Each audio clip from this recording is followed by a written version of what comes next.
r/askreddit. What are some of your darkest theories? Jeffrey Epstein was killed due to him potentially revealing a ring of high-profile pedophiles. Is that really a theory at this point? Jeffrey Epstein was killed so he wouldn't reveal information. Broke. Jeffrey Epstein is still alive and in South America still raping children. Woke. Worked at Walmart home office for a time. They have seasonal layoffs where they expunge hundreds of people at a time, trimming the fat as it were. Getting rid of people who have been there too long, or trying to restructure how a department functions. It's pretty much fact they just don't want to give senior employees enough benefits. People with 10 years of experience are cut because they get paid too much because these new batches of interns and college kids can be paid half as much. Hell, they got rid of and outsourced their entire accounts payable, billing, receivable, and so on departments to another company. What's that mean? Don't gotta pay 2,000 plus people's benefits and wages anymore. That's what happened with my mom. The longer she was there, the more she made but the less hours she got. Eventually she was making 15 an hour but only getting 20 hours a week. This literally isn't a conspiracy. I believe that the government probably makes some conspiracy theories to try to make questioning the government seem somewhat crazy. Well, the term conspiracy theory was actually invented by the CIA's PSYOPs department, so yeah. Ever play Metal Gear Solid 2, Sons of Liberty? Paraphrasing, our goal is not to control content, but to create context. Hank Hill is not Bobby Hill's father. Out of all the comments on this thread, yours is the only one that stopped my scrolling. He definitely is, though. There's an episode where Bobby goes to a military academy where they show a picture of Cotton as a child. Absolute spitting image. He doesn't look like Hank or Peggy, sure. But he's got a very strong resemblance to Cotton Hill, which would still imply Hank's paternity. There exists footage of an emergency broadcast created by the government to play on TV in the event of an alien or supernatural takeover that all the militaries of the world could not overcome. Instead of submitting to the unknown forces, the broadcast states that if you are near a gun-high building that it would be in your best interest by now to end your life as to not prolong any further inevitable suffering you will eventually endure. Hello there. I was a doctor with the Air Force quite a while ago. And I can absolutely confirm this to be true. The government has prepared videos for literally everything you can think of and about 1 million more things you couldn't. There are contingency plans for contingency plans. Including a plan for zombies. As fucking dumb as it sounds. And they take it all very seriously. The planning. But they run drills for all kinds of weird horrible shit all the time. I was involved in planning for medical disasters, which is why I am aware of the zombie stuff. Except in the plan it doesn't say zombie. It says loosely persons infected with aggression-inducing illness. I could go on for years about all the weird shit that they did. Edit. Holy hell. RIP inbox 2018 to 2019. I set up an AMA because literally 400 people asked. I set it up. But I am old and on a phone and I have no idea how to link to it. But it's there if you got questions. Hey, I watched Local 58 too. That there exists a prostitution ring among the elite that executes potential informants before they... Oh wait. Hey, I think this guy might be onto some. The Matrix was a better option for humanity. I love the idea that human brains rejected the paradise of the first Matrix because without drudgery and suffering it just wasn't real enough. I feel they really nailed it when they said the Matrix was set in the year 2000 because that was the peak of humanity. Fast food places don't have sauce menus to exploit awkward people who don't want to ask and save money on sauce. Ever ask for sauce at Taco Bell? Just a few mild please.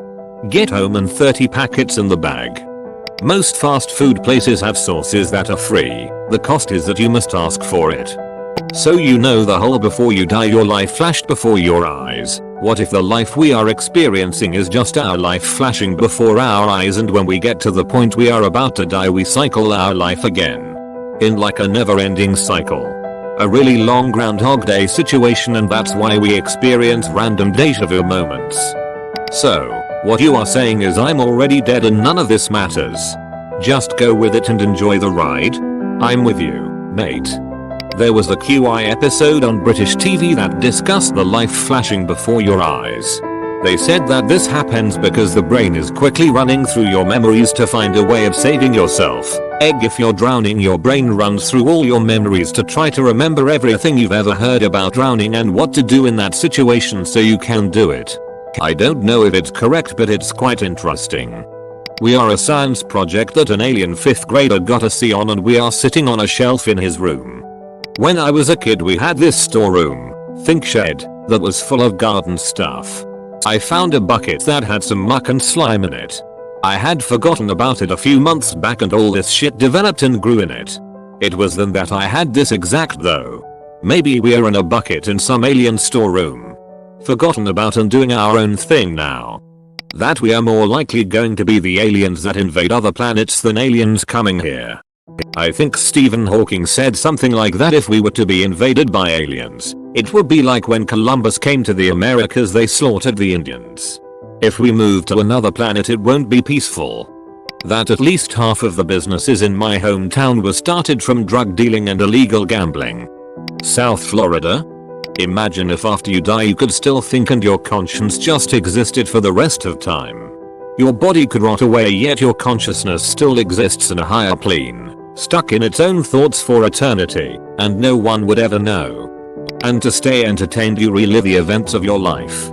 That's what you're experiencing right now, just a memory of what life used to be as you float in the empty void of the universe. Reddit's score algorithm has coefficients built in which organically change the popularity of posts based on their content. Reddit's owners use this tool to create the appearance of cultural consensus on issues that they agree with, and they use it for guerrilla marketing. That is, posts which mention Coke get 1.5 points per upvote. If this is true, Nintendo Pokemon developer has their hands like fucking elbow deep in Reddit's pants because there is a loathsome amount of useless Pokemon bullshittery on here. Take my 1.5 points of upvote.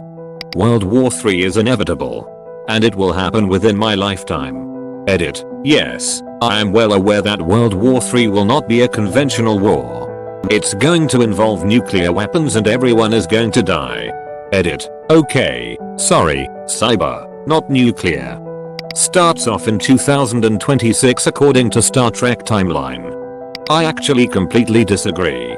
I don't think there will ever be another world war. This mainly in part to mutually assured destruction. With this said, I do not think there will be no conflict, just smaller proxy wars between poor countries with global powers backing aside. Like a sick chess game, where the powerful countries are the king and the smaller countries are pawns. No one is in control. There is no grand conspiracy theory. A lot of things in life is random, and a determined person can change the course of history. The main thing that I learned about conspiracy theory is that conspiracy theorists actually believe in a conspiracy because that is more comforting. The truth of the world is that it is chaotic. The truth is that it is not the Jewish banking conspiracy or the grey aliens or the 12-foot reptiloids from another dimension that are in control. The truth is more frightening. Nobody is in control. The world is rudderless. Neville Longbottom had a terrible memory because of a beloved spell gone wrong after witnessing his parents' torture. I'm not sure that's it. Augusta Longbottom absolutely revered her son. After his incapacitation, she developed an image in her mind of him being a perfect hero, and held Neville to that standard as well. One cannot be held to such a standard and be expected to achieve it, and so Neville was constantly falling short of his grandmother's expectations. Especially when one considers his mention of how he was thought to be a squib. Neville showed few to no signs of being magical as a child. While you or I, being real life beings who, of course, aren't magical, don't see that as an issue, you need to remember that squibdom is seen as remarkably shameful, even among the so-called light families. You may remember on mentioning he has a cousin who's a muggle accountant, that is, a squib, but that his family doesn't really talk about it and they don't keep correspondence. The realize, a family so entrenched in belief of muggle and muggle-born equality that they're considered blood traitors, are even ashamed of their squib cousin. Well, Neville tells a story about how his uncle Algie, concerned about Neville's possible squib status, tossed him out a window as a child, and the entire extended family was relieved when Neville's accidental magic kicked in and saved him. But it sounds like the family was less concerned with his safety and more concerned with the fact that he was, in fact, magical. Now imagine Neville was a squib. That fall could have gravely injured or killed him, but Algernon had no concern for this at all. In his mind, if Neville's magic didn't save him, he was better off dead. And Algie wasn't cast from the family for his attempted murder, but praised for awakening Neville's magic. This is the environment Neville Longbottom grew up in.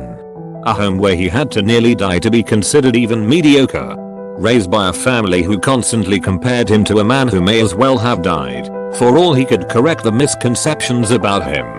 Neville was even forced to use his father's wand instead of being matched to his own. As far as Augusta was concerned, if Neville couldn't use his father's wand, he didn't deserve to have one. Well, it turns out it was a bad fit, as he struggled throughout school to keep up with his classmates, and when he received his own wand in the 6th book, he began to excel, since he'd been working overly hard for just subpar results. But in his earlier years, Neville worked off a self-fulfilling prophecy. He saw himself as less than worthy, and so he failed where he should have succeeded. This was especially evident in potions, where the aggressive nature of Severus Snape, reminding him of his grandsire, caused Neville to second-guess himself time and again. There's a theory within neuroscience that I learned where there's actually 2 consciousnesses within you, yet only one can speak. Being middle class, work hours, type of jobs, taxes, salaries, loans, debt, buying power etc. is set up such that people are just slightly not content whilst doing the most work in moving society forwards. Plus, all the things that are targeted towards middle class people such as credit, home buying, insurances for everything, this is a big one. Constant propaganda to convince people in the lower class, think blue collar workers, to move into the middle class. A college degree is a necessity to move up in life. Meanwhile, the power is with those who do nothing but live off the rest of us. Edit 1. Typos. Edit 2. Since someone asked, my opinion comes after living and working in 4 different countries, and going to university in 2 of them, USA, the Netherlands, Australia and Sweden. My point is that in the US, the imbalance is severe. There is an excess of greed and lack of regulation that causes that imbalance, and for some reason, that imbalance is marketed as capitalism. Deepfake technology is a lot older than we think. Celebrities are killed by government every so often to keep the attention away from shady politics. The music actor industry only makes stars, and people with actual talent don't matter because they can't be as easily controlled by fat cats. The movie Trolls. The main character is Poppy and she ventures from her home to save her friends. But I think she died on the way. A poppy is a flower that is often used to symbolize a fallen soldier. The rest of the story is in Branch's head. He went insane when Poppy died because he loved her. Darkest theory I have is that we don't have true free will. We are born with certain genetics and into an environment, and these 2 factors determine how we react to every stimulus in our life. What in your life have you chosen to do that wasn't a result of your genetics or environment? I, a first world white boy with an office job, just peed my pants to refute your theory. Check and mate. Satan was set up. Satan's the hero. He just has shitty PR. God kept humans ignorant. Satan gave us knowledge. God kept humans subservient. Satan was cast out for refusing to be a slave. Satan is responsible for punishing the guilty. As in, those who have earned punishment. God routinely punishes the innocent. I don't know about dark, but I think there was at least one advanced human civilization prior to the common belief of 5,000 years ago where real civilization started. There was a pretty massive change in global climate around 12,000 years ago that would have likely destroyed all or most human life on the planet. I just think it's odd that there are modern human remains found from like 300,000 years ago, and that humankind just languished as hunter-gatherers for hundreds of thousands of years and then just exploded in intelligence and tool making in a few thousand years. So I think there may have been at least one advanced civilization, not necessarily advanced like humans at present, but more advanced than stone tools and stuff, that existed on Earth and was wiped out due to a comet or whatever. This is especially evident in a lot of the similarities in global religions and tools and agriculture and all that stuff. It lends credence to a hypothesis that some ancient civilization predated the known major ancient civilizations and they all came from the same tree. Childish Gambino and Donald Glover are, in fact, the same person. Nature will recover after we're gone. We're destroying so much beauty, but nature will create more in its stead. Evolution marches on. The tree of life grows, and we're just a branch that ended because we couldn't regulate our own greed. In that sense, the sad bit is we won't be around to see the next evolutionary phase. That the majority of Redditors prefer the hive mind over the real world. There is a national security white paper somewhere detailing exactly how global warming will end human civilization, and they all know it's real, but they can't help themselves when it comes to bribes, building big factories, etc. They have a plan in place for a managed decline. All the Trumps, Bushes and Clintons of the world will be taken care of so that they and their successors die out in peace and comfort while we struggle and fight to our final breath. Something similar was done in Britain during the Cold War. People were told to build shelters, stay in cellars etc. Even though the government knew this would be completely useless in most places, especially in London. This world isn't real but real to us in some way. Every decision we make has different timelines. That's all life has been, just a bunch of decisions we made that ends up to our present timeline and so on. The decisions we didn't make were still made, but just in a different timeline. There are multiple different realities all happening at the exact same time. In India, cars aren't required to have airbags or ABS or EBD or even strong chassis. Why? Population control.